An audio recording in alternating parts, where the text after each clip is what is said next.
Bonjour à tous. De la part du Partenariat canadien pour la santé des femmes et des enfants, j'aimerais vous souhaiter la bienvenue. Notre événement aujourd'hui est intitulé Mouvement pour le changement, voie pour atteindre l'égalité des sexes. Je m'appelle Juliette Powell et je vous rappelle qu'aujourd'hui, l'événement est bilingue.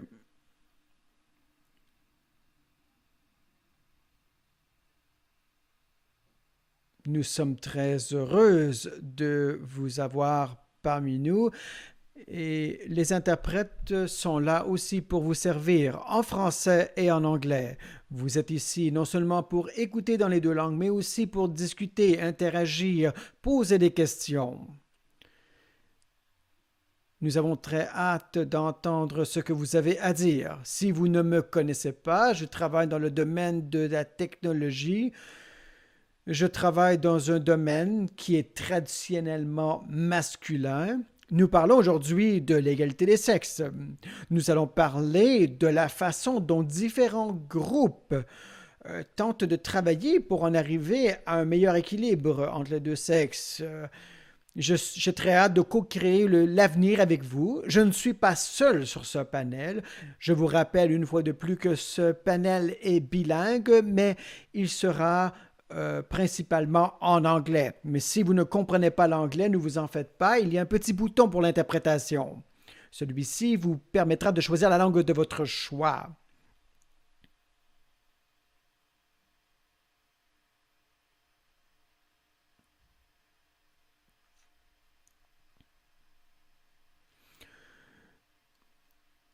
De plus, n'oubliez pas de cliquer sur le petit bouton pour pouvoir poser vos questions.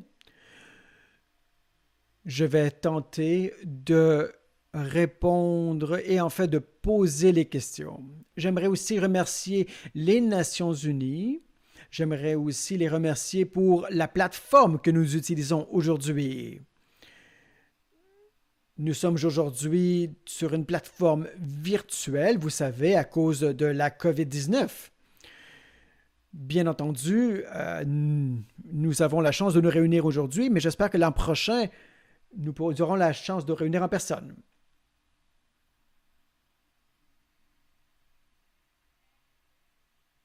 Bien entendu, comme j'ai mentionné plus tôt, nous allons mettre l'emphase sur l'idée de créer un mouvement féministe. Aujourd'hui, nous allons amener des femmes qui sont leaders, qui vont parler de leurs histoires personnelles, des histoires de résilience, d'égalité des sexes. Ils vont parler de leur travail qui est difficile mais qui est important. On va parler de la signification de ce travail ainsi que de la communauté. Nous allons explorer des façons d'apprendre de tous et chacun, d'en arriver à des stratégies et des tactiques pour pouvoir avancer ensemble. Il n'y a pas une seule approche lorsqu'il vient le temps de faire grandir la communauté, de parler d'égalité. Une fois de plus, nous allons amener des femmes qui ont travaillé et qui travaillent toujours pour l'égalité. Ce n'est pas celles qui sont sur le panel aujourd'hui, mais aussi nombre d'entre vous qui vous trouvez là-bas à vos bureaux et à la maison. Nous voulons faire partie d'un mouvement plus large. Nous ne demandons pas seulement aux panélistes de participer, mais à vous aussi de partager votre histoire. Donc, nous allons partager toutes sortes d'approches aujourd'hui pour que nous puissions mieux apprendre de tous et chacun. Nous allons aller au-delà des histoires personnelles. Nous allons aller voir la façon dont elles sont capables d'atteindre les objectifs.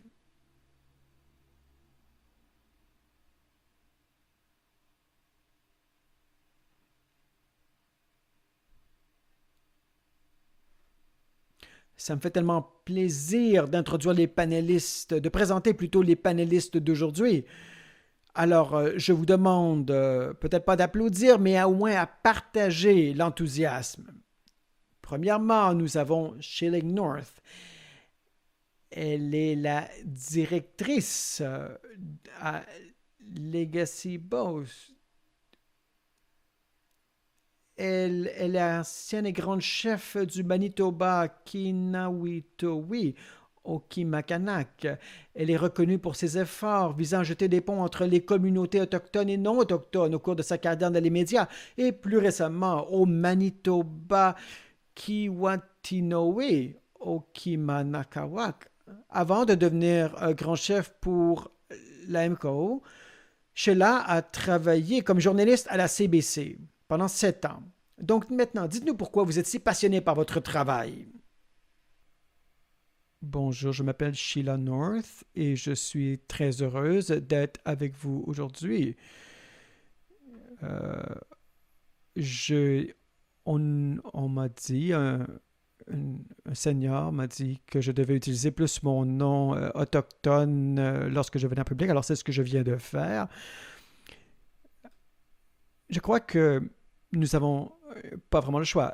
Nos ancêtres ont tellement investi dans notre avenir que nous devons vivre selon leurs aspirations. Nous devons être capables de nous soutenir tous et chacun dans nos aspirations. Et je me sens privilégié d'être ici parmi tous. Donc je suis très heureux d'être ici.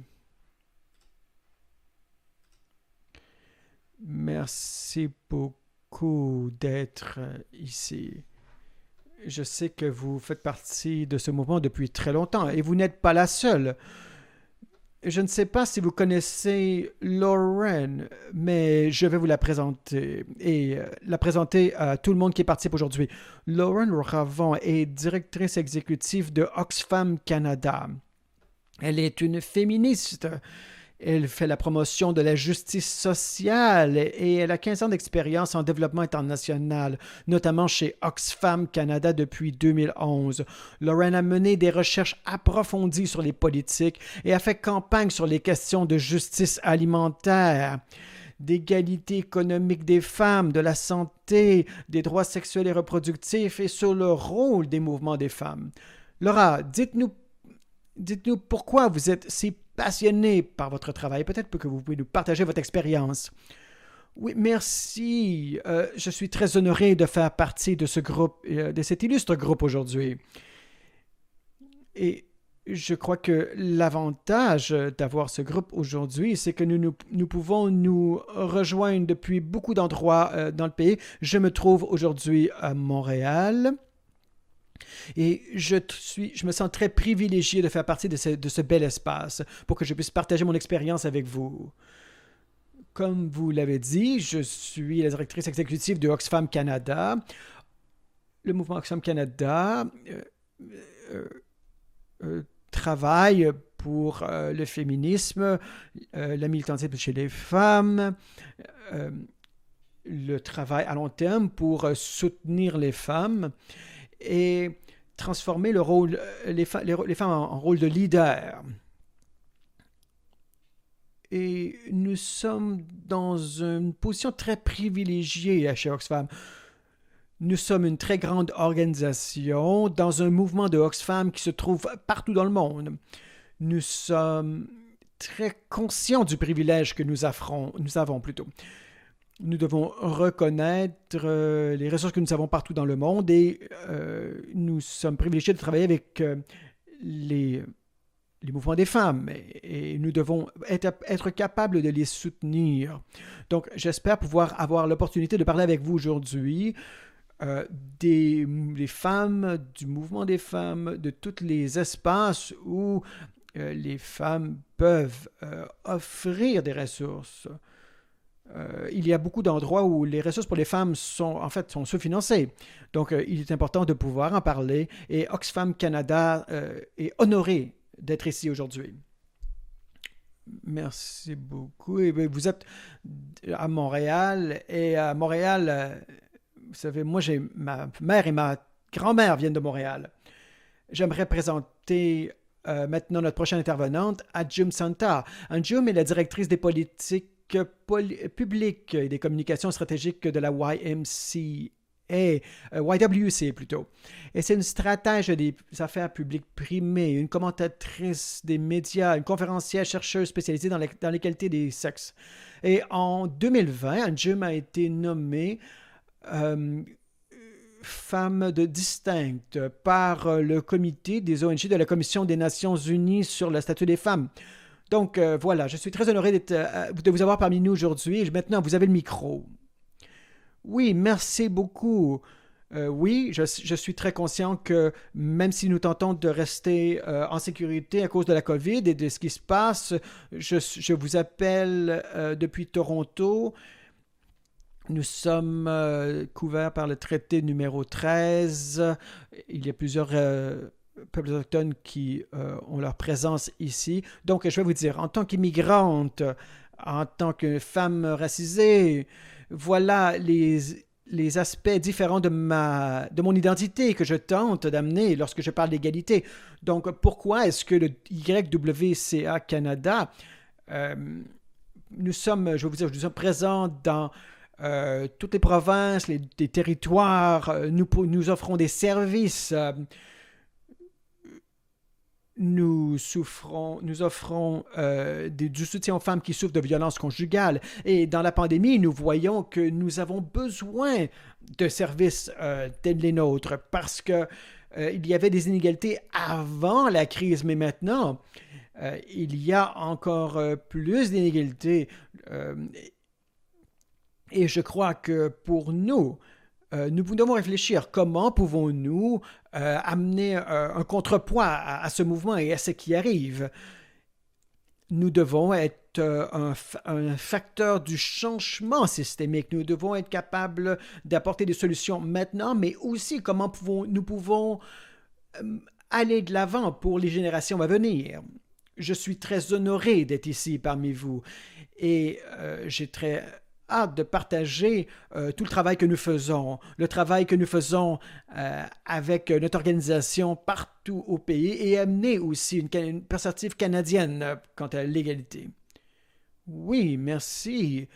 Nous allons parler à notre prochaine intervenante. Elle nous appelle de Kamloops, BC. Elle a commencé la plateforme Uniting Our Voices. Elle a créé un endroit où les voix autochtones peuvent avoir plus de connexion et qu'ils puissent être plus engagés. Elle a plus de 15 ans d'expérience au niveau de la direction de la gestion des domaines de développement international et des organismes à but non lucratif. Bonjour. Bonjour, je m'appelle Nikki Fraser. Bonjour. Je vous appelle de la Colombie-Britannique, donc il est 10h15 du matin. Je suis très heureux d'être sur le panel parmi vous. Je vais me présenter dans ma langue maternelle. Je viens de la nation de Kiseki. Je suis dans l'intérieur de la province de la Colombie-Britannique. Je suis sur la terre de mes ancêtres et je suis très heureuse d'être ici aujourd'hui, de participer à ces genres de conversations, de vous partager. Et il est important d'avoir des voix autochtones diversifiées. Il est important d'avoir beaucoup de discussions avec beaucoup de panélistes et aussi avec des femmes autochtones. Je vous remercie de m'avoir invité. Vous savez, je crois que nous avons besoin de plus d'espaces comme celui-ci. Nous devons cultiver ces espaces. Et lors de mon travail, on me dit souvent que je suis la voix. Et en fait, je ne me sens pas tellement comme la voix parce que je ne veux pas prendre la voix de personne. Mais il est important d'apporter plus de plateformes pour que plus de voix puissent être entendues. Et voilà ce qui m'amène ici aujourd'hui. Je vais être très heureuse de partager mon expérience avec vous aujourd'hui. Alors, je voudrais vous remercier. Ah, c'est merveilleux. Et enfin, notre dernier panéliste, c'est quelqu'un que vous connaissez peut-être. C'est notre président directeur général. Elle a de l'expérience en développement international, dans le domaine international, des organisations non lucratives, de la société civile, des droits de l'homme. Elle travaille en étroite collaboration avec de multiples parties prenantes sur les questions liées aux politiques de développement international, des décideurs canadiens et des mondiaux aux jeunes leaders. En 2019, Julia a été le fer de lance de l'élaboration d'une vision collective renouvelée par le secteur canadien de la santé mondiale, qui a débouché sur un investissement de 14 milliards de dollars sur 10 ans par le gouvernement du Canada. Merci beaucoup. Ah, vous savez, merci. Juliette, vous avez rendu ma biographie très intéressante. Euh, vous savez, je vous remercie de la façon dont vous nous avez présenté. Je vous appelle depuis Peterborough, en Ontario, la terre ancestrale du Mississauga, et je suis à Peterborough depuis un certain temps. J'ai eu l'opportunité de discuter avec des personnes anciennes de la communauté. Et j'aimerais aussi vous partager ce que j'ai appris avec mon expérience. Nous devons continuer à apprendre à partir de ce panel. Vous avez posé la question, Juliette. Vous avez demandé la question pourquoi. Et vous savez, il y a une diversité de perspectives au sein de ce panel. Il y a plusieurs voix, mais comme Nikki l'a dit, il y a beaucoup de voix qui ne sont pas entendues. Alors voilà, il est important de travailler en coalition, d'avoir une approche très ouverte, une approche parapluie qui inclut tout le monde, parce que nous savons qu'il y a en ce moment, nous vivons un moment de crise dans le mouvement des femmes. Et voilà ce qui me fait lever le matin tous les jours. Comment créer une plus grande tente pour que l'on puisse avoir des perspectives de tous et chacun, des perspectives variées pour avoir un impact. Merci beaucoup, Julia. Vous avez tout à fait raison. Et plus important, il est important de construire là-dessus. Alors, nous réunir est très bien, mais de travailler ensemble, de collaborer, de construire sur les idées de tous et chacun, sur les pratiques. Alors, voilà quelque chose que j'espère, en fait, on pourra arriver. Alors, nous avons rencontré nos panélistes.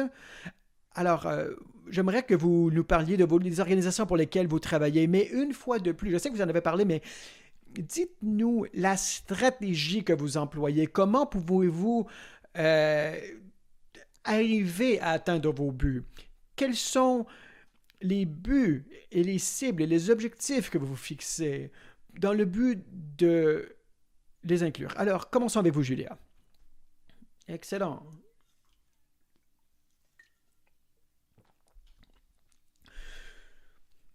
Nous travaillons sur beaucoup de facettes. Je voudrais vous parler. J'aimerais que nous avons fait une plateforme très ouverte où on peut amener le plus de voix possible. Et je crois que lorsque nous commençons à conceptualiser ce mouvement pour que l'on puisse être engagé, et vous savez, c'est cette conférence, nous avons eu cette conférence au Canada, une conférence mondiale, il y a quelques années. Et ce que nous tentions de faire, c'était de trouver un moyen de trouver une communauté au niveau local et de la faire joindre avec la communauté mondiale. Donc, peu importe où vous allez, il y a tous ces niveaux qui sont différents. Les mouvements des femmes, soit les mouvements pour l'égalité des genres. Ils sont nationaux, ils sont internationaux. Il y a plusieurs morceaux qui existent un peu partout. Nous avons tenté de trouver un moyen pour que nous puissions les amener ensemble, pour que les gens apprennent de tous et chacun et que nous pouvions écouter les histoires pour qu'on puisse leur donner un haut-parleur et puis qu'ils puissent en parler plus. Nous devons être capables de trouver, écouter en fait ce qu'ils ont à dire. Nous devons créer une plateforme pour pouvoir les faire rejoindre, les connecter. sans nécessairement avoir une approche transactionnelle. Nous n'avons pas débuté cela en disant, écoutez, nous devons faire A, B et C. Notre approche a été la suivante. Nous avons des objectifs ici et là, et nous avons dit, si nous pouvions amener un mouvement ensemble, que pourrions-nous faire de façon différente? Donc, le mouvement Equal Future, le réseau Equal Future, a décidé d'écouter les histoires individuelles au niveau national et international et voir qu'est-ce qu'on aurait pu créer ensemble. Nous avons ici un comité et nous avons, vous savez, nous avons tout de même des objectifs et nous devions l'amener à fruition pour voir qu'est-ce qu'on peut faire quand on travaille ensemble. Donc, par exemple, que pouvons-nous faire lorsqu'on parle de violence contre les femmes ou pouvons-nous être cette plateforme de communication pour que l'on puisse amplifier la voix des femmes qui n'ont pas toujours leur voix entendue. Donc, nous souhaitons la bienvenue aux panélistes, aux participants. Et si vous, après cet événement, nous allons vous partager le lien pour que vous puissiez vous enregistrer sur ce réseau. Merci, Julia. Quant à vous, Nikki. Oui, vous savez, moi, tout a commencé à mon travail sur le terrain. Comme Julia l'a mentionné, j'ai, je n'ai pas, je ne pensais pas devenir militante.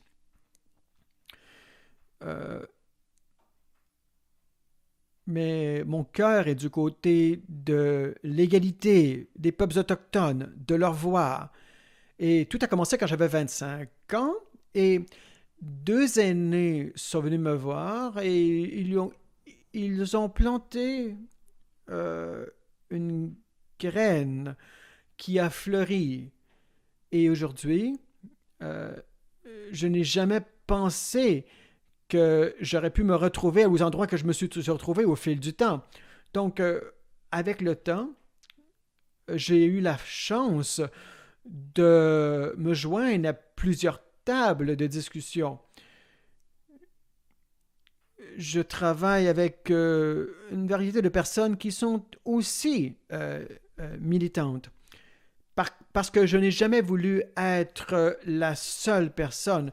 Je voulais être capable de partager mes opportunités. Euh, mais les autres personnes avec qui je suis ont aussi une voix. Tout le monde peut contribuer. Nous sommes tous des leaders à notre façon. Vous savez, certaines personnes ont un talent pour pouvoir parler en public, d'autres personnes ont un talent artistique, d'autres personnes sont capables d'avoir des relations interpersonnelles. Alors je voudrais, vous savez, il ne faut pas travailler en silo. Être une jeune dans mon domaine, euh, parfois on peut être perdu, on peut seulement travailler d'un seul côté sans travailler sur un autre. Alors j'ai senti qu'il y avait beaucoup de travail en silo. Il y avait beaucoup de secteurs qui travaillaient sur différentes facettes, mais c'est difficile d'atteindre les objectifs lorsqu'on travaille en silo. Alors, quand j'étais une jeune leader, on m'a posé la question, quelle cible avez-vous? Qui représentez-vous? Et moi, j'ai dit, pourquoi est-ce que je serais une personne qui aurait une cible? Non, je vais être capable d'atteindre toutes les cibles. Mais je me suis rendu compte qu'on ne peut pas le faire sans, je veux dire, en faisant cavalier seul. Donc, j'ai dû travailler avec et pour les communautés autochtones. Merci. Oui, c'était un très beau témoignage. Il est important d'avoir des équipes interdisciplinaires, créatives. Et vous savez, parfois, lorsque vous avez beaucoup de voix autour de la table, ça prend peut-être un peu plus de temps avant de réussir à décider quelque chose. Mais une fois que les choses ont été décidées, on avance tellement mieux. Maintenant, nous avons Sheila. Bonjour. Julia, Nikki, Juliette. En fait, je crois que ce que Nikki a dit est tout à fait exact. Voilà un exemple parfait du leadership chez les femmes. Il faut être capable non seulement d'aller de A à B, mais de A à Z et être capable d'inclure tout le monde. Il faut être capable de reconnaître cela maintenant. Et je l'ai appris de la part de quelqu'un qui a étudié les styles de leadership différents entre les hommes et les femmes. Et il y a quelque chose que je fais actuellement. Et l'une d'entre elles, c'est je sens que de mon côté, je suis toujours la représentante. Et vous savez, il faut quand même reconnaître quelque chose. Parfois, notre travail est difficile. Parfois, il a un impact sur notre corps, sur notre esprit. Je pense par exemple je pense par exemple à la tragédie qui s'est passée tout récemment, à la façon dont la gendarmerie royale a traité une victime. Voilà, ça, c'est un projet. Un autre projet sur lequel je travaille, c'était c'est de créer une conscience. Je suis en train de travailler sur un documentaire. Je travaille avec mon partenaire qui s'appelle Léonard et nous avons une version de 90 minutes, de 30 minutes et de 10 minutes et nous l'avons montré à de différentes corporations. Nous l'avons montré à plusieurs publics différents. Nous l'avons réussi à le diffuser dans des universités américaines pour être capable de conscientiser nos enjeux. Non seulement pour, est-ce que je veux dire blâmer? Non, c'est pas vrai. C'est vraiment pour conscientiser. Parce qu'il est important que si les gens sont plus au courant de ce qui se passe, ils vont être capables de nous soutenir. Vous savez, les commissions et les enquêtes nous ont aidé à faire diffuser ce message parce que parfois, celles-ci écrivent des rapports et elles se retrouvent sur des tablettes. Alors, il est important d'avoir une approche où on peut avoir des conversations, à savoir qu'est-ce qui se passe. Et les appels à l'action sont souvent envoyés aux médias, aux diffuseurs. Alors moi, ce que je veux, c'est d'être un outil au sein des écoles, au sein des universités, pour aider les femmes, les filles, mais aussi le reste de la société pour comprendre les enjeux. Comment pouvons-nous donner plus de levier aux femmes, aux filles, dans le but pour qu'elles puissent devenir plutôt qui elles veulent devenir? C'est important pour les femmes. Les femmes doivent être capables de décider ce qu'elles veulent faire. Il est important d'avoir des options. Il est important d'avoir du succès. Je sens que grâce à mon travail, je suis capable d'aider, de collaborer. Parfois, il y a certaines personnes qui ont besoin d'aide. Ils ont les capacités, mais ils ont besoin d'un petit coup de pouce. Donc, il faut aussi faire preuve de leadership. Il faut être capable de communiquer et d'offrir tout cela aux Premières Nations. Non seulement les peuples autochtones, les corporations. Et il est important d'aller voir les organisations, les corporations et qu'ils fassent une révision de leur procédure interne et de leur dire, écoutez, est-ce que vos politiques sont racistes ou non? Donc, lorsqu'on regarde le système ici, il faut être capable d'examiner est-ce que les choses sont racistes ou pas et ensuite faire les changements appropriés. Donc, je fais cela pour aider, particulièrement les peuples autochtones. Je veux devenir une alliée pour les autres communautés. Et l'une des choses les plus tristes que je que je vois, c'est lorsque les femmes sont victimes de violences et qu'elles ne sont que considérées comme que des statistiques. Vous savez, les femmes qui vivent de violences ont besoin de l'aide des autres pour survivre. Mais les femmes doivent être capables de devenir fortes, de devenir des matriarques, comme Nikki. Et le, la force que vous avez, euh, la force que vous avez est un exemple. Contrairement à d'autres exemples qui, par exemple, lors des enquêtes, lors des commissions, on voit des femmes, elles pleurent. C'est triste, mais ça propage aussi un stéréotype.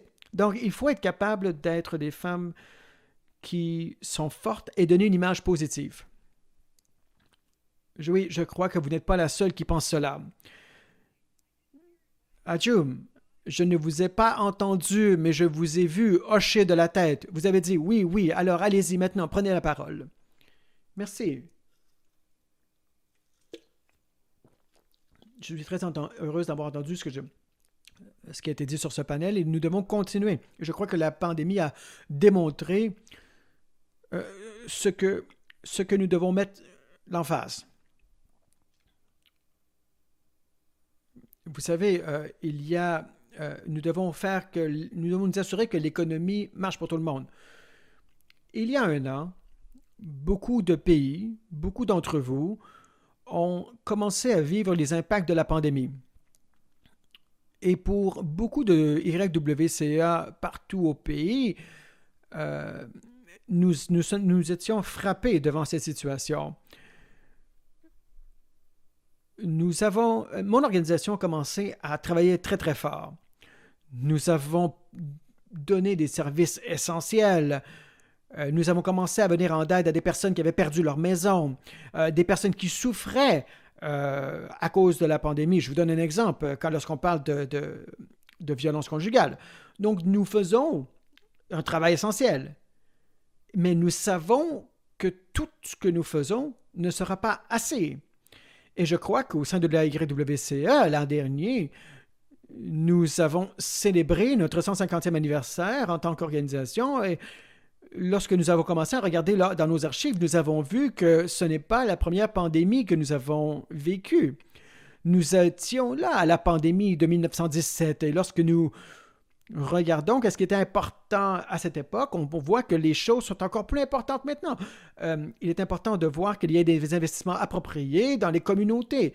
Donc, il est important de voir qu'est-ce qu'on va retenir de cette crise, qu'est-ce que nous pourrons apprendre. Vous savez, il y a des mouvements. Il faut être capable d'amener les ONG, les mouvements des femmes. Ce que nous apprenons lors de la crise actuelle doit faire partie de ce que nous apprenons ainsi que de la solution pour l'avenir. Partout dans le monde, nous avons vu l'impact sur les genres à cause de la COVID-19 et à cause de qui a vécu l'impact négatif du niveau social, du niveau de la santé, etc. Je veux vous dire, les femmes ont été à l'avant-plan. Les femmes font partie de 70% des personnes dans le domaine de la santé, mais le pourcentage est très, très bas lorsqu'on parle du pourcentage des décideurs. Donc, voilà quelque chose que nous devons changer. Pour continuer sur le point de Julia, parler du travail que nous faisons ou qu'elles font, par exemple, chez Oxfam. Alors, lorsque nous regardons qui a vécu un impact, c'est dramatique. Les personnes qui travaillent le plus fort doivent être au centre des priorités. Et le Canada doit jouer un rôle important. Une reprise qui soit féministe. Nous sommes venus l'an dernier avec un plan. L'an dernier. Et lorsque nous avons adopté le plan, nous avons vu qu'il est important de mettre de la pression sur les politiciens. Nous devons être capables d'apporter des données, apporter des histoires. Nous devons être capables de changer le discours public, parler avec les politiciens, parler à tous les niveaux, provincial, municipal. Et je suis très heureuse de dire que certaines de nos recommandations sont retenues. nous- alors, je vais m'arrêter ici. Peut-être que nous aurons l'occasion d'en parler un peu plus tard, mais voilà une action que nous avons faite. N'oubliez pas, tout ce que nous faisons n'est pas assez. Nous devons être capables de changer la situation sur le terrain, dans toutes les communautés, partout au pays. Alors, ce que je vais dire, c'est qu'il est important de faire du réseautage, de monter des coalitions. Il faut être capable d'influencer le changement. Il faut être capable de se dire à quoi on est bon, en tant que personne, que d'organisation. Je m'arrête ici. Oui, alors vous allez être capable de partager avec nous le reste de votre histoire dans quelques minutes, mais j'aimerais bien qualifier plutôt. J'ai un message pour nos invités à l'international. Je vais vous expliquer un petit peu des acronymes que nous utilisons ici, parce que même moi, parfois, j'ai dû regarder. Il y a les MMIW. Ça, c'est quelque chose de très important. C'est le rapport des femmes disparues. L'autre acronyme, c'est le TRC. Donc, si vous êtes Canadien, peut-être que vous n'avez, même si vous êtes Canadien, vous n'avez peut-être pas entendu parler, mais c'est quelqu'un, en fait, si vous êtes partout dans le monde, vous devez en avoir entendu parler. C'est la Commission sur la vérité et la réconciliation. Alors, vous pouvez trouver les équivalents où vous vous trouvez. Mais vous savez, il y a ici des personnes venant du gouvernement, des organisations, et particulièrement en temps de pandémie, nous sommes des leaders, nous devenons nos propres leaders. Mais il est normal de pouvoir se fatiguer. Cependant, il est important de continuer ce momentum et il est important de collaborer à tous les niveaux. Maintenant, Julia, Sonia, j'aimerais bien continuer à vous parler. Est-ce qu'il y a quelque chose que vous aimeriez ajouter? Est-ce que Lauren a parlé? Non, non, non, ça va. On pourrait aussi aller à Lauren, mais en fait, je voulais tout simplement m'assurer que si vous aviez un autre point à apporter.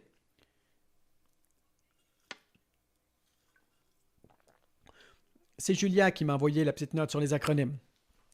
Merci. Lauren, voulez-vous nous parler de votre organisation? Oui, j'aimerais tout simplement continuer faire un petit peu de pouce sur ce que Nikki a dit. Il est important de reconnaître le pouvoir que nous avons. Par exemple, chez Oxfam Canada, nous soutenons les mouvements. Et je vais vous donner un exemple. Peut-être que c'est un peu différent de ce que nous avons entendu auparavant. En tant qu'organisation, nous tentons de soutenir le mouvement des femmes. Et nous devons reconnaître qu'il y a des femmes qui sont des leaders. Et quelque chose sur lequel nous travaillons, c'est sur la justice des impôts. Ah, mon Dieu, personne ne veut parler des impôts. Peut-être que parfois vous dites, qu'est-ce que c'est ça? Mais si nous étions capables de mieux imposer et de mieux taxer, on pourrait investir dans des programmes pour pouvoir redonner à la communauté. Ainsi, nous pourrions investir dans tout ce qui peut aider les femmes, comme par exemple les services de garde, les commissions, la violence contre les femmes. Et en tant qu'organisation, nous devons amener la justice technologique dans le discours. Ça doit devenir aussi, ça doit faire partie du discours féministe. Lorsque l'on parle de budget, de politique économique, il y a très peu de place pour les femmes. La plupart des personnes qui s'en occupent, ce sont des hommes. Donc, à Oxfam, dans les dernières années, nous voulons nous assurer que les femmes aient une voix lorsque ces grandes décisions sont prises, lorsque on dépense et on investit l'argent qui est imposé. Donc, nous devons nous assurer que les voix des femmes est entendue. Nous savons que traditionnellement, la voix des femmes au Canada n'est pas entendue. Très peu d'organisations qui font la promotion de la défense des femmes sont trop occupés à livrer des services immédiats parce qu'ils n'ont pas les fonds nécessaires pour pouvoir militer à long terme.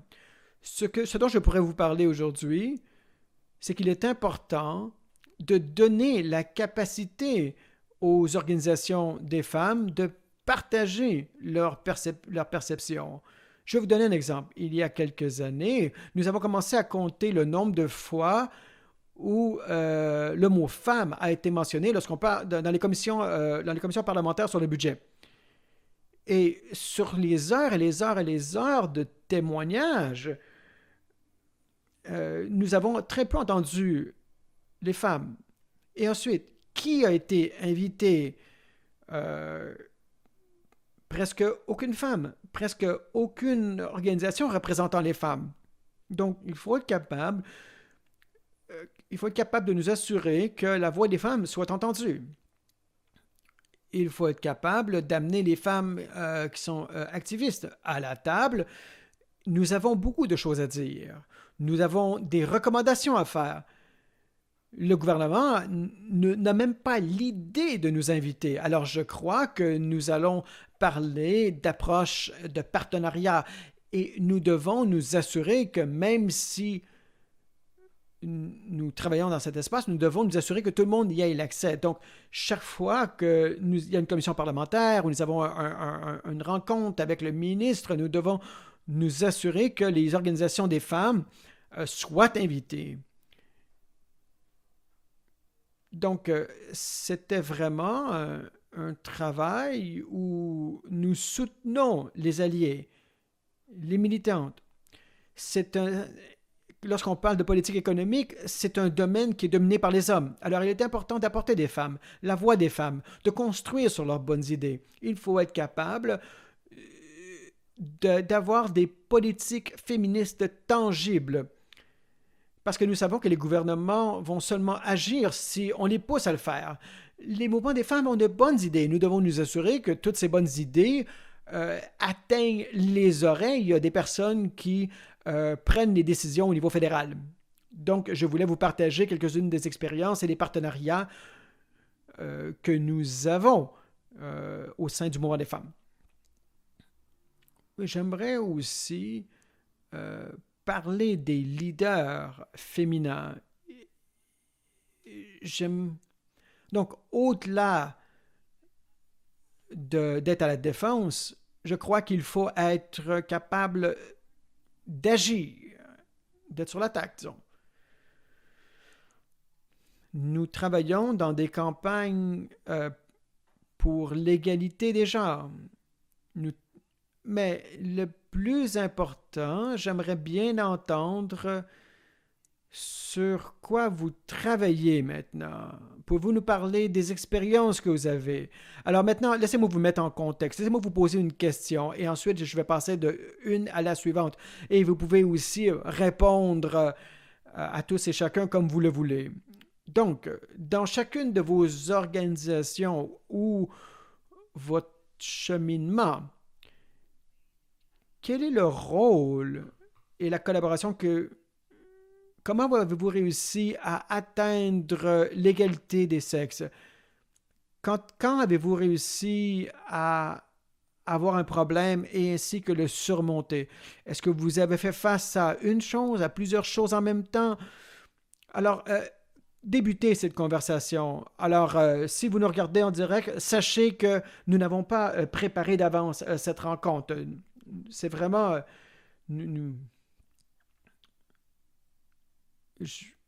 Je vous laisse la parole. J'aimerais bien prendre la parole, si vous me permettez. J'ai travaillé à la défense et je sais qu'il est important d'avoir des victoires, mais certaines victoires sont éphémères. Les gouvernements peuvent amener des politiques progressives si les Canadiens le demandent, s'il y a de la pression populaire. Et la meilleure façon de nous assurer que on atteigne nos buts, c'est qu'on continue le momentum. Par exemple, lorsqu'on parle de justice sociale, de justice économique, oui, il est important d'avoir des femmes comme chef de file. La femme, en fait, le ministre des Finances est maintenant une femme.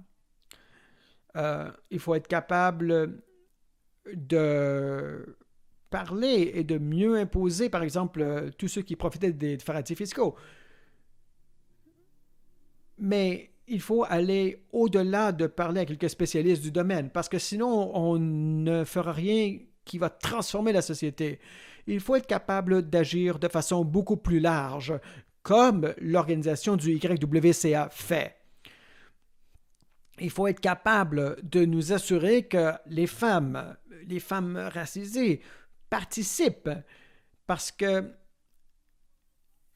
ainsi, les propositions qui seront faites seront plus robustes parce qu'elles représenteront leur réalité. Et le gouvernement doit sentir qu'il répond aux aspirations de groupes de la société. Donc, je sais qu'il pourrait paraître facile d'avoir certaines femmes féministes et économistes autour de la table. Je ne crois pas que ça va amener un changement profond. Si vous voulez faire bien les choses dans votre collectivité, vous devez reconnaître que c'est un processus à long terme. Ne parlons pas de victoire facile à courte durée. Il faut être capable de reconnaître ce que nous pouvons faire pour amener des changements de longue durée. Vous pouvez avoir une petite victoire lorsque le gouvernement dit « OK, je vais investir de telle façon, mais nous devons nous assurer que quand le gouvernement propose une nouvelle initiative, nous devons voir comment ça va affecter les hommes, les femmes, les personnes de genre variés. Ainsi, nous pourrons avancer l'égalité des sexes. Vous savez, l'égalité des sexes est quelque chose qui est vraiment fait à long terme. Tous les gouvernements, bien entendu, veulent des petites victoires faciles, mais il faut être assez courageux pour investir sur le long terme. Il faut être capable de trouver des alliés au sein du gouvernement. Nous avons besoin de femmes fortes en poste de leadership. Les femmes, en tant qu'organisation des femmes, nous devons être capables, nous sommes heureuses de travailler avec la première femme ministre des Finances. Ainsi, nous pourrons avoir un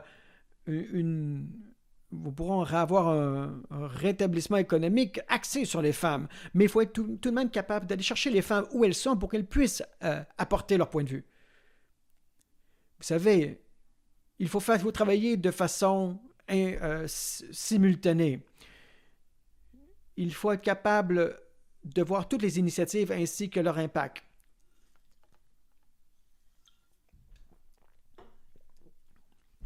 Oui,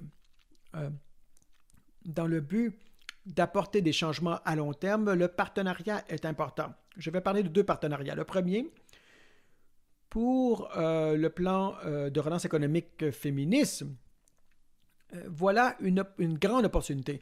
En tant qu'organisation, nous utilisons les données et nous reconnaissons aussi qu'il y a une part à jouer de la part du secteur académique. Il faut être capable de créer des relations dans tous les secteurs de la société, que ce soit des groupes de bénévolat académiques, du monde des affaires, des gouvernements.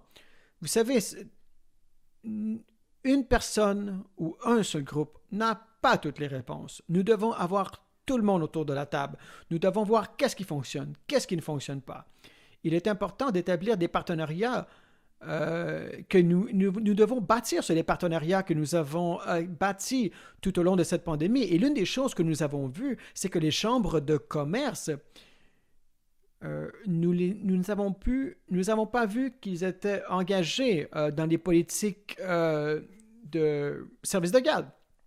Il faut être capable de parler de services de santé. Mais maintenant que nous voyons les, les chefs d'entreprise, les banques, de parler des, par exemple, des services de garde, on voit quelque chose qui ne s'est pas passé auparavant. Nous sommes enfin capables de parler du système. On va voir si dans le prochain budget, il y a quelque chose qui arrive. Mais lorsque je pense au partenariat, lorsque je pense au partenariat, à la collaboration, nous devons être capables de penser en termes nationaux, en termes de pays. Nous vivons dans un pays où il y a beaucoup de diversité. Et si nous n'entendons pas nous n'entendons pas parler plutôt de toutes les voix partout au pays. Donc, il est important d'avoir une approche pan-canadienne, être capable d'aller rejoindre les communautés rurales, de voir qu'est-ce qui se passe à l'est, à l'ouest, dans les prairies, dans les communautés nordiques. Dans notre mouvement de la YWCA, nous sommes une fédération et nous réfléchissons à la chose suivante. Qu'est-ce qui est pris dans toutes sortes de réglementations et de juridictions provinciales ou territoriales? Parfois, le gouvernement fédéral dit hey, c'est pas notre responsabilité, ou les provinces disent c'est pas de responsabilité, ou les municipales ils disent la même chose. Donc, il faut être capable d'investir au niveau, par exemple, des services de garde. Donc, il faut être capable d'avoir une approche pan-canadienne. Parler à nos collègues qui se trouvent partout, en Colombie-Britannique, en Ontario, dans les territoires du Nord-Ouest. Et nous avons besoin d'une relance économique féministe. Nous devons être capables de voir ce qui peut être fait à tous les niveaux de gouvernement. Donc, si vous voulez avoir un plan d'action pour faire baisser la violence auprès des femmes, les services de garderie, alors nous devons travailler avec tous les niveaux de gouvernement. Et je crois que la société civile peut avoir son rôle à jouer aussi là-dessus. Et une dernière chose, l'impact sur les jeunes femmes. Les jeunes femmes représentent un pourcentage très faible en termes d'emploi, mais beaucoup d'entre elles ont perdu leur emploi. Ce que je crains, c'est que dans 30 ans, peut-être qu'on verra encore la même chose. Lorsque vous perdez votre emploi, à n'importe quel moment de la vie, ça peut être terrible. Et si vous perdez votre emploi à un moment précoce de votre carrière, alors ça pourrait avoir un effet dévastateur dans l'avenir. Alors il est important de tenir ça en tête. Sheila, je sais que vous regardez de façon très attentive. Que pouvez-vous nous dire là-dessus? Oui, tout ce qui a été discuté actuellement est très similaire sur la situation critique des peuples autochtones. En tant que femmes autochtones, nous sommes parfois en retrait. Vous savez, il faut être de plus en plus conscient de ce qui arrive. J'imagine par exemple les premiers traités qui ont été faits, les premières colonies qui sont arrivées. Alors, vous savez, à cette époque, c'était des traités signés entre les hommes. Et la seule femme que l'on entendait parler, c'était la reine.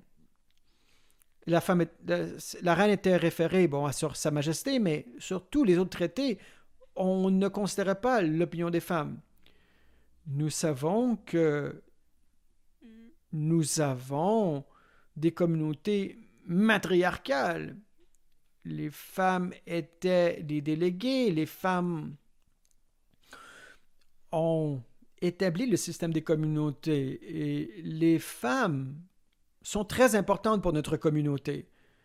Et même si nous n'avons pas de rôle officiel, nous serions dans une situation encore pire si nous n'avons pas de femmes leaders au sein de notre communauté. Et qu'arrivera-t-il lorsque les femmes prendront encore plus leur place au sein de la hiérarchie? Je suis toujours conscience que les hommes sont importants. J'ai un fils, j'ai un petit enfant, je suis une cocoum.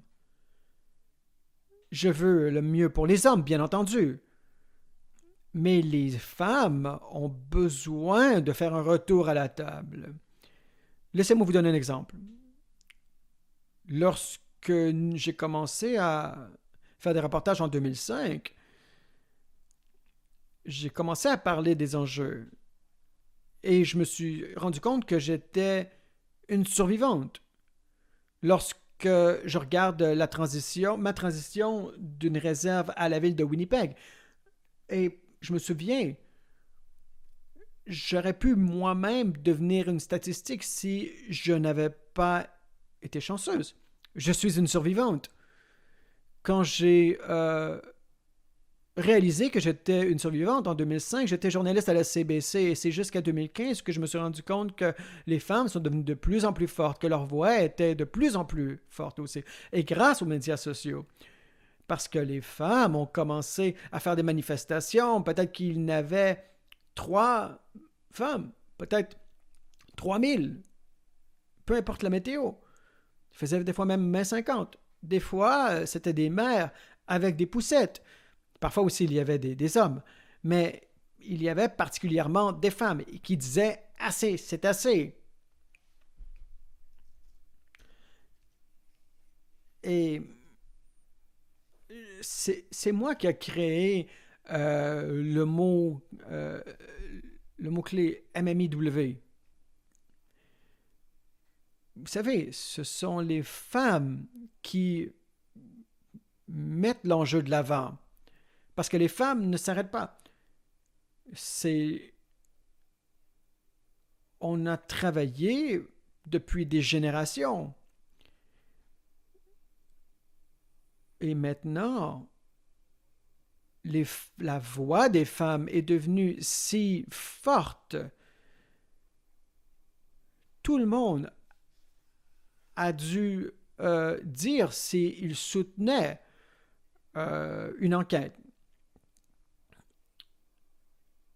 Et notre voix a réussi à atteindre les Nations Unies, à New York. Et quelques conversations que j'ai eues avec des femmes des Indes, de l'Afrique, des États-Unis même, c'est que c'est grâce aux femmes qui se sont portées à la défense du mouvement des femmes que tout cela est arrivé. Et on a partagé notre expérience. Et voilà des femmes qui étaient fortes, des femmes qui n'ont jamais lâché. Je l'ai vu, j'en ai été témoin, j'ai fait des reportages là-dessus. Du point de vue individuel, je vais vous dire, on a encore beaucoup de travail à faire. Vous savez, je suis en poste actuellement où est-ce que je suis depuis 2018 et c'est pas facile d'être entouré d'hommes. Je vais vous conter une histoire. Lorsqu'il y avait une élection, les gens votaient, les hommes me disaient à l'oreille, « Vous n'avez pas d'affaires là. Quittez. Cessez. » Vous savez, c'était très difficile. Ils me chuchotaient à l'oreille d'abandonner. Alors voilà, c'est une réalité qui est terrible. J'ai dû me battre pour être où est-ce que je suis. Je m'assois, je suis ici, à New York. Je participe à cet événement aujourd'hui. Ça me brise le cœur d'entendre une histoire comme ça, mais je suis aussi très heureuse d'entendre les histoires que vous avez. Nous avons entendu des histoires plus positives que négatives. Je veux garder par contre le point de vue positif. En tant que femme, nous avons vécu des abus terribles de toutes sortes. Et c'est seulement en tant que collectivité, ou regroupement, devrais-je dire, nous pourrons ici surmonter les difficultés.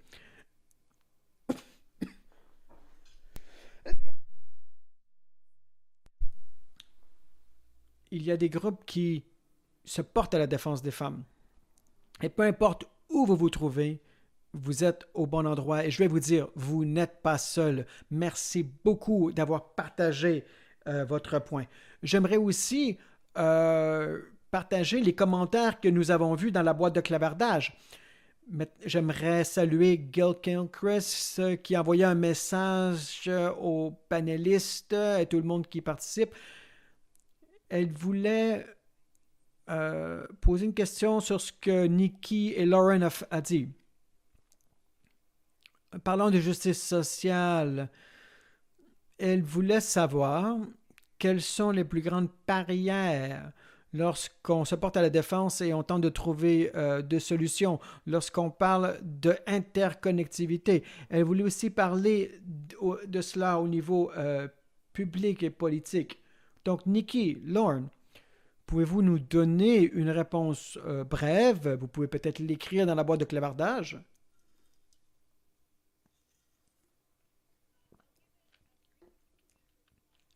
Je vais vous donner une réponse. Merci beaucoup. Je crois qu'il est très important lorsque nous parlons des enjeux autochtones. Je sais que nous devons voir cette histoire, nous devons en tenir compte, nous devons en témoigner. Merci, Sheila. J'ai publié tout dernièrement un mémoire. Je l'ai publié il y a quelques mois. Et c'était sur cet enjeu. J'ai pris en compte les différentes perspectives et j'ai commencé au niveau local. J'ai commencé au niveau domestique. J'ai travaillé, j'ai entendu la commission sur la réconciliation, j'ai entendu les appels à l'action, les appels à la justice, et lorsqu'une fois que je suis arrivé au niveau international, j'ai entendu le terme suivant. Le terme de la Déclaration des Nations Unies sur les peuples autochtones. Et la première fois que je l'ai entendu, j'ai été sur Google et j'ai commencé à lire là-dessus. Et cela a été adopté aux Nations Unies en 2007. La motion a été adoptée et 4 pays n'avaient pas signé. Le Canada était l'un de ces pays. Donc, éventuellement, le Canada a signé. Et ici, en Colombie-Britannique, notre gouvernement provincial travaille sur une politique. Et oui, ça amène du changement, c'est du progrès. Et une fois que j'ai regardé les 169 buts que nous avions, je pourrais dire, hey, j'ai déjà entendu parler de cela. Je pense que je l'ai déjà entendu, je l'ai déjà vu dans le passé. Et j'ai reconnu l'interconnectivité entre les instruments internationaux et les nationaux. Lorsqu'on parle, par exemple, des comités, par exemple, sur les vérités et réconciliation, et je reconnais la connexion et les buts. Et je crois que l'un des meilleurs partenariats, c'est d'utiliser les mécanismes et les outils qui existent déjà, que l'on connaît. Vous pouvez utiliser ces documents, ceux qui ont été écrits par des voix autochtones. Et on n'a pas besoin de réinventer la roue. Je sais que la vérité, c'est que beaucoup de rapports sont tout simplement déposés sur des tablettes. C'est triste. En tant qu'individu, il est de notre responsabilité qu'il ne morde pas la poussière. Il y a beaucoup d'histoires que nous devons entendre. Et lors des témoignages, nous avons entendu beaucoup de vérités. Nous devons en tenir compte. Le gouvernement canadien euh, a, a signé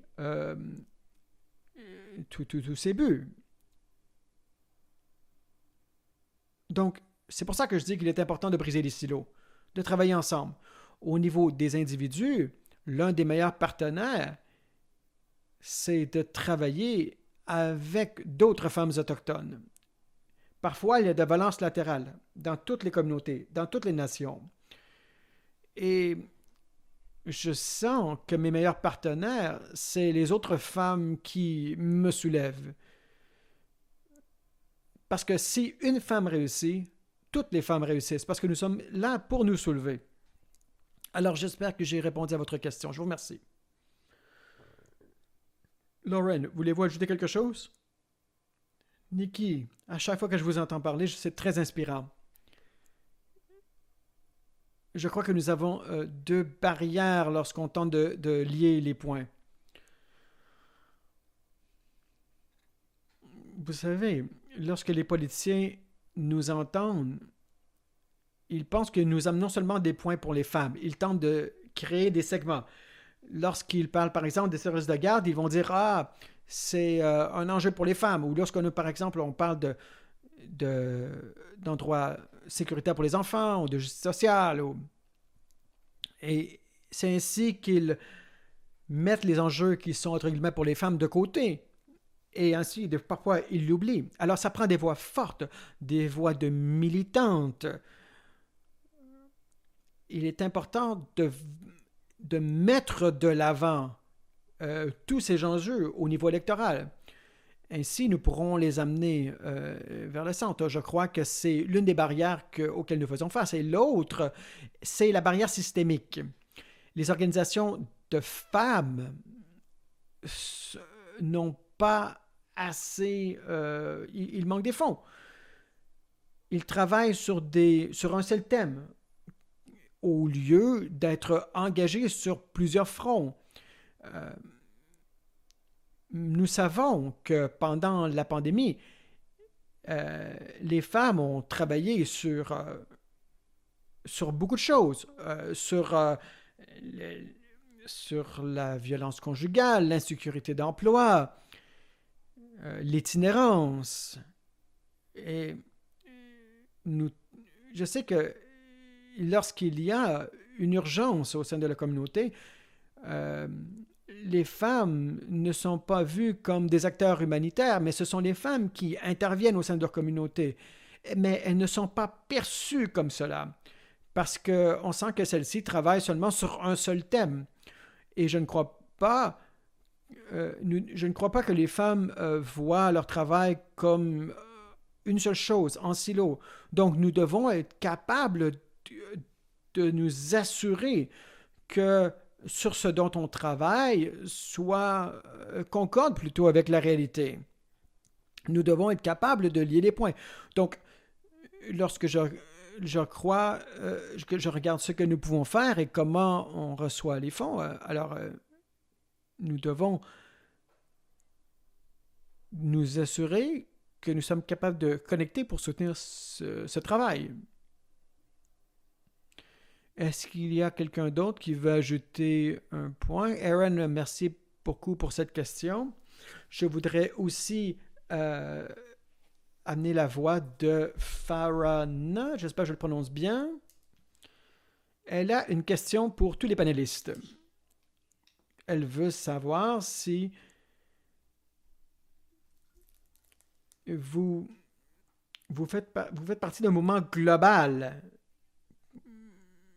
En fait, je pourrais même répondre pour vous, mais je ne voudrais pas parler pour vous, alors, à votre place plutôt. Laissez-moi prendre la parole.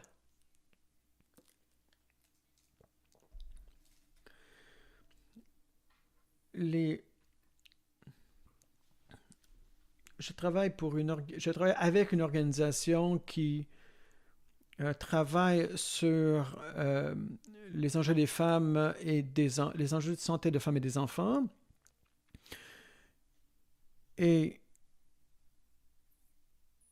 si les membres ne sont pas inclusifs, nous devons créer un espace divers.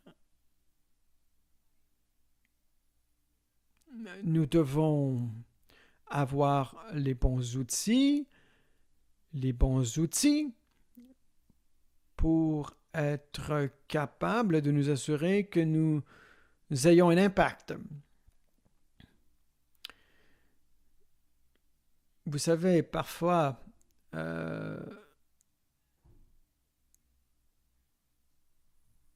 il y a un point profond. Parfois, on se trouve comme étant la seule personne de notre groupe minoritaire à certains espaces. Et parfois, on nous demande d'être la représentante d'un certain point de vue. Et pour moi, il faut être capable d'aller au-delà de la représentation. Il faut être capable d'établir un dialogue. Et en tant d'organisation, nous devons avoir toutes sortes d'outils pour nous assurer qu'il y a des femmes qui ont des postes de leader. Et l'un de nos buts, l'un de nos principes, et lorsque je regarde ce dont nous avons besoin pour établir un bon partenariat, c'est parfois d'avoir des conversations qui soient qui nous rendent un peu mal à l'aise, si je peux dire. Nous avons parlé nous sommes tous dans notre champ d'expertise. Tout à l'heure, on parlait de garderie d'enfants, par exemple.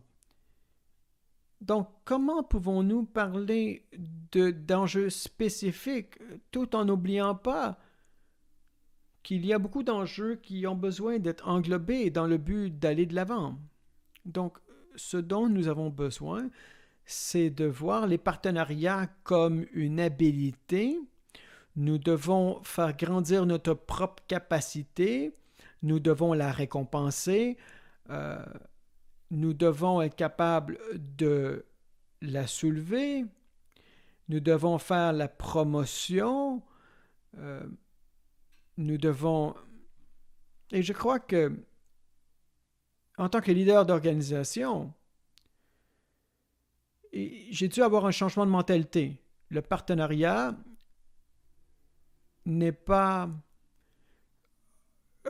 seulement avoir la diversité ou... Je crois qu'il est important de développer cela de façon très profonde. Je sais que nous avons eu beaucoup de défis et je sais que on n'est pas où est-ce qu'on devrait être. Mais chaque jour, nous tentons d'avoir un meilleur impact. Merci, Julia. Vous me rappelez quelque chose. Vous savez, je suis de l'extérieur. Je ne suis pas au sein d'une organisation. Je suis simplement je suis un individu. Je suis une scientifique. Vous savez, toutes les initiatives que l'on a ont besoin de données. Lorsqu'on veut retirer les silos, il faut être capable de passer d'un groupe à l'autre. Il faut être capable de bâtir sur toutes ces données. Alors, laissez-moi vous dire, l'une des façons d'avoir des partenariats, malgré que nos buts ne soient pas toujours distinctement les mêmes, il faut être capable de construire sur les mêmes données. Sur les mêmes données, sur ce que nous savons. Nous devons être capables d'établir des partenariats à long terme. Parce que si vous n'avez pas les données appropriées, alors peu importe l'organisation d'où vous venez, les leaders pourraient tout simplement vous renvoyer du revers de la main. J'aimerais maintenant apporter un commentaire de Erika. Est-ce qu'il y a une chose que vous croyez que chacun d'entre nous, euh, quelque chose auquel nous pouvons collaborer? Qu'est-ce que ça serait? Je lance l'idée.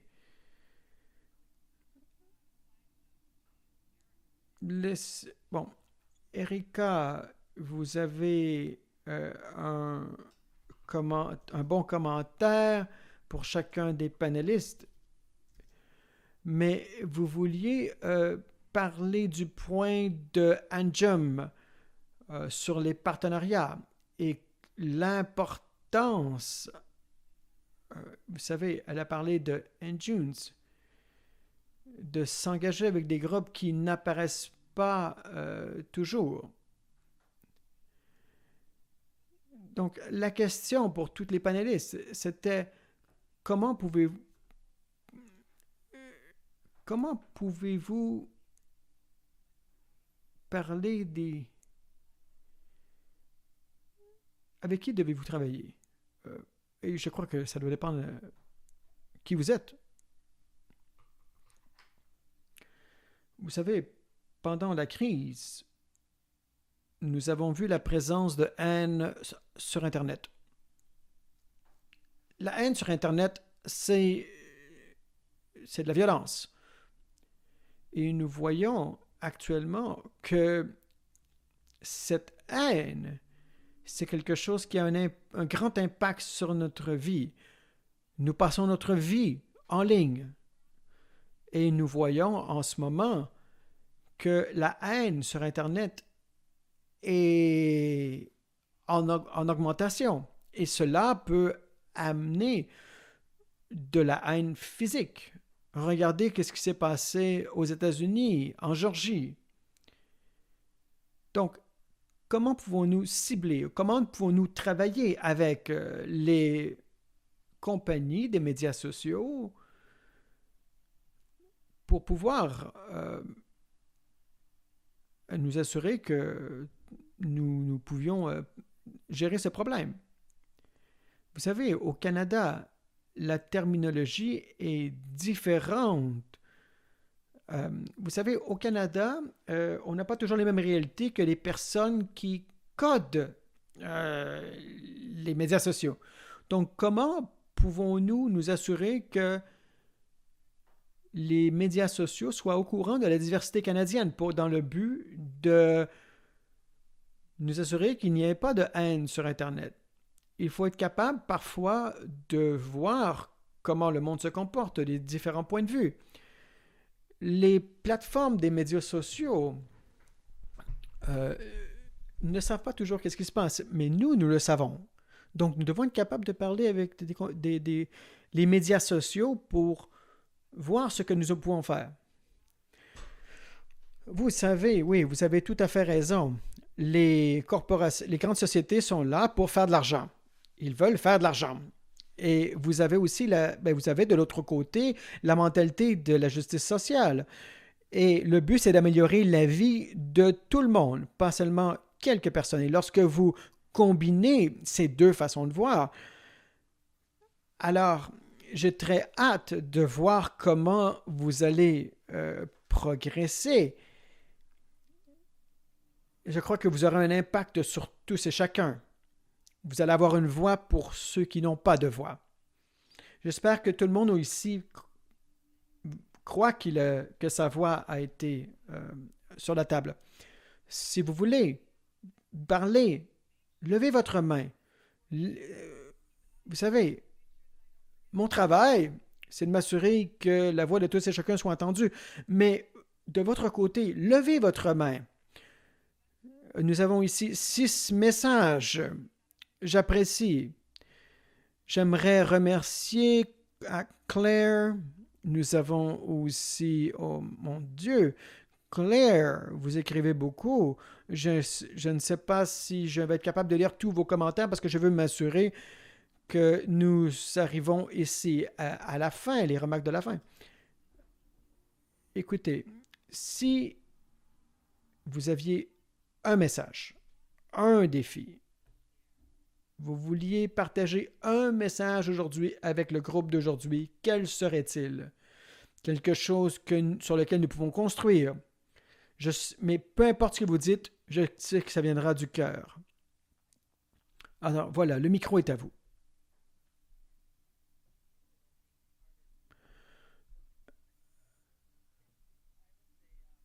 Vous savez, vous devez trouver la façon de devenir un allié. Les alliés font une grande différence. Sans les alliés, il n'y aurait pas de changement. Je crois que Lauren en a parlé. Vous savez, les gouvernements, les politiciens ont de la difficulté à faire de grands changements sans avoir le soutien d'un grand groupe de personnes. C'est pour ça qu'il est important de devenir un allié. Lorsque nous voyons des mouvements dans la rue, de leur apporter un soutien. Je sais que nous sommes inondés d'appels à l'aide dans les médias sociaux, de soutenir un événement, mais je vous encourage de participer le plus d'événements possible.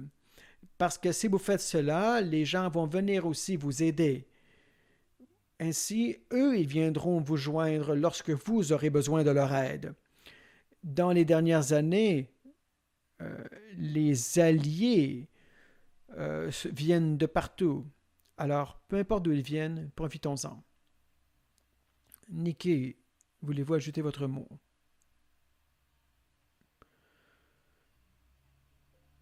Oui, je suis tout à fait d'accord. Lors de mon travail, on me pose souvent la question, comment? Peu importe ce que vous pouvez faire, faites-le. La meilleure façon d'aider, c'est d'apprendre, d'être au courant, d'être conscient, de non seulement avoir des connaissances, mais aussi de les propager. Est-ce que je pourrais... Oui, partager quelque chose. Peut-être que vous pourriez partager une pensée, partager une expérience. Voulez-vous partager quelque chose sur lequel nous pouvons construire? Je crois que ça serait le dialogue intergénérationnel. Qu'est-ce que ça veut dire? Vous savez, je me souviens d'une expérience. On m'a déjà dit, vous n'êtes jamais trop vieille ou jamais trop éduquée. Vous savez, l'intergénérationnalité, d'être capable d'apprendre. J'ai déjà publié un papier qui s'appelle Les faiseurs de connaissances. Je parle des aînés qui nous ont aidés parce que ceux-ci sont capables de propager les connaissances. Donc, la collaboration est si importante. La relation est importante. Et trop souvent, je sens que les voix des jeunes ne sont pas assez respectées, ne sont pas inclus dans les conversations. Et l'une des missions des SCG, c'est de nous assurer que la voix des jeunes soit entendue. Écoutez, nous voulons faire partie de la solution. Nous voulons nous assurer que la prochaine génération des femmes autochtones, ait une voix. Et c'est ce que je veux faire. Nous devons être capables d'ouvrir le chemin, d'ouvrir des portes, de nous assurer que les jeunes autochtones aient leur voix. Et voilà, c'est pour ça que j'ai commencé cela au début. J'ai 2 enfants, deux beaux enfants autochtones à la maison. Vous savez, en 2013, vous savez, je veux vivre dans un monde où la voix et la vie de ma fille a une importance dans ce pays. Il faut être capable de se porter à la défense de tous et chacun. Et je le fais aussi pour ma fille. Nous devons apprendre. J'ai appris beaucoup de toutes les voix ici autour de la table cet après-midi. Je vous remercie. Merci beaucoup. Vous savez, en technologie, nous avons des tables rondes entre les gens qui ont l'expérience et ceux qui n'en ont moins, les jeunes, les plus vieux. On le fait dans le monde de la technologie. Vous savez, les jeunes, ils connaissent beaucoup en technologie, mais ils ne savent pas sur quel tableau travailler. Donc, lorsque ces deux groupes se rencontrent, et il y a toutes sortes de personnes entre les deux, alors voilà des combinaisons gagnantes. Merci beaucoup, Nikki. J'apprécie. Nous avons aussi peut-être quelques derniers mots de sagesse de la part de qui? Laura? Oui. Je pense à quelque chose que j'ai vécu. Dimanche, j'ai amené mes enfants à une marche pour dénoncer le racisme contre les Asiatiques. Et ça, ça a été organisé par l'association de la communauté chinoise de Québec, ainsi que d'autres groupes qui n'auraient peut-être pas collaboré ensemble au départ. Mais il est important de voir que l'on peut faire des alliances et des connexions pour combattre la haine et le racisme. Il faut être capable de briser les barrières. Et je crois qu'il était incroyable de voir comment plusieurs communautés sont capables de parler ensemble. Ils sont capables de reconnaître que leur but, qu'ils ont des buts communs. Il n'y a pas seulement l'enjeu des Asiatiques, mais aussi les enjeux de toute la société. Et lorsque je regarde l'avenir, c'est ces moments où vous avez des personnes qui ne sont peut-être pas toujours d'accord, mais qui peuvent trouver des opportunités pour faire preuve de solidarité. C'est ainsi que les décideurs vont entendre nos voix lorsque nous sommes capables de créer des ponts entre les divisions dans le but d'éliminer le sexisme, la violence. Il est important de venir ensemble et la mobilisation que l'on a vue suite à la tuerie aux États-Unis nous a donné l'opportunité de parler de féminisme, de parler de la violence faite contre les femmes dans l'industrie du sexe. Et nous devons être capables de soutenir toutes ces voix différentes. Oui, nous sommes tous connectés. Oui, nous sommes connectés si nous décidons de voir ces connexions et si nous agissons de la sorte. Anjum, voulez-vous partager un mot de la fin? Oui, j'aimerais faire un appel à l'action. Tous ceux qui ont participé aujourd'hui, vous avez parlé, vous avez entendu toutes sortes d'enjeux. Choisissez votre enjeu. Mais non seulement ça, faites un pas de plus. Écrivez-le. Écrivez un article. Et je veux dire, au Canada et partout dans le monde, il n'y a pas assez de voix diverses dans les médias. Il est important de faire avancer l'équité des genres. Et lorsqu'on regarde qu'est-ce qui se passe avec les genres, les races, il y a une marge entre les commentaires de ceux des personnes dans les médias et la représentation dans la société. Donc, si quelque chose vous tient à cœur, écrivez-le, publiez des articles. Il faut être capable de faire avancer les causes de justice sociale et d'équité. Donc, voilà mon appel à l'action. Je vous ai écrit un lien. Allez le voir. J'espère que je vais être capable de lire beaucoup de vos articles, même suite à cette conférence aujourd'hui. Très bonne idée.